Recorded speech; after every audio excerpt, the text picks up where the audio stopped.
The Cherokee nameplate is back. It started back in 1974 and ended in 2001, but it's back replacing the Liberty. This is one of the hottest segments. This is also the first vehicle to receive the all-new ZF 9-speed automatic transmission. Those Cherokees of old were known as very square SUVs. This is a big departure from that because it has the rounded styling, but there's a reason for that. It's all about fuel economy and polarizing styling. Looking at this configuration here, you might wonder, where are the headlights? Well, they're right here. These are the day running lights, and these are the driving lights down here. There's a lot going on here, and it's really kind of created a lot of stir in the industry. Some say Jeep is taking a little bit of a risk, but why not? This is a tough segment, and you need to stand out. There are certain Jeep heritage design cues that live on in this brand new Cherokee. For example, this kick-up door sill, and this is something I just found out today. Every Jeep made has this trapezoid wheel well. It really gives it a lot of distinction on and off-road. Under the hood of the all-new Cherokee are two engine options. The base engine is a 2.4-liter, four-cylinder multi-air engine. This is a derivative of a Fiat engine, and it produces 184 horsepower.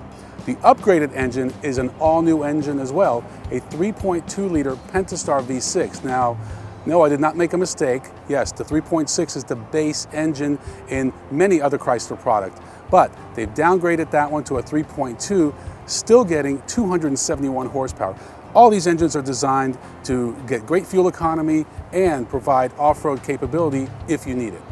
Even though you may think this Cherokee is a departure from the tough, rugged Jeeps you're used to, make no mistake about it. This is still an off-road vehicle.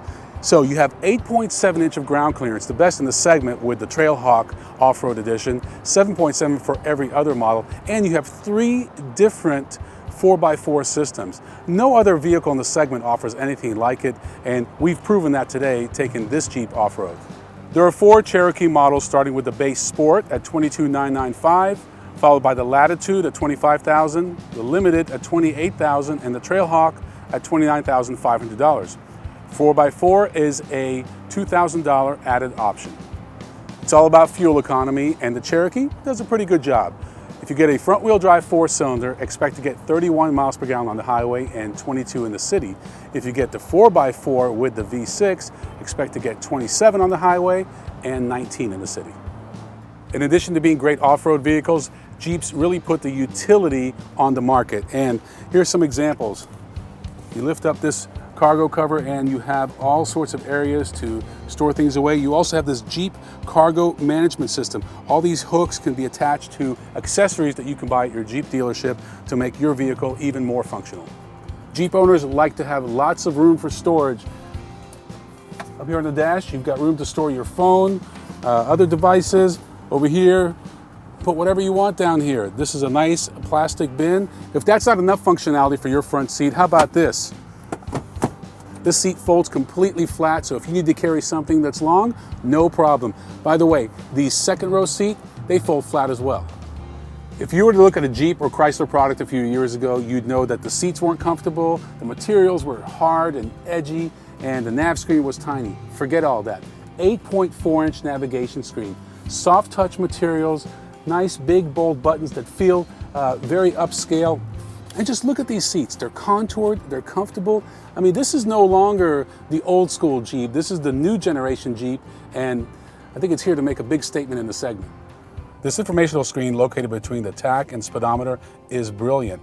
You can display your speedometer, vehicle information such as tire pressure, driver assist to help you park, fuel economy, trip information, music, stored messages, and screen setup. This is unbelievable to think that this is replacing the Liberty, which was archaic with technology. I like the way the Cherokee drives. On-road, it behaves like it should be, more like a passenger car, but off-road, it's very capable, as every Jeep should be. Now, this competes with some of the heavyweights in the segment, like the Ford Escape, Toyota RAV4, and Honda CR-V. I'm going to kind of leave that up to you. I think it certainly has the chops to compete, but it does have very polarizing styling, and depending on the configuration, doesn't quite get the fuel economy I would expect, especially with the 9-speed automatic transmission. Of course, your results may vary. Overall, a great effort and a clear departure from the Liberty. Jeep has admitted that the Liberty was just too boxy, too rugged for the typical shopper in this segment. So I think they've addressed all the issues, and what we have is a very nice addition to a great segment.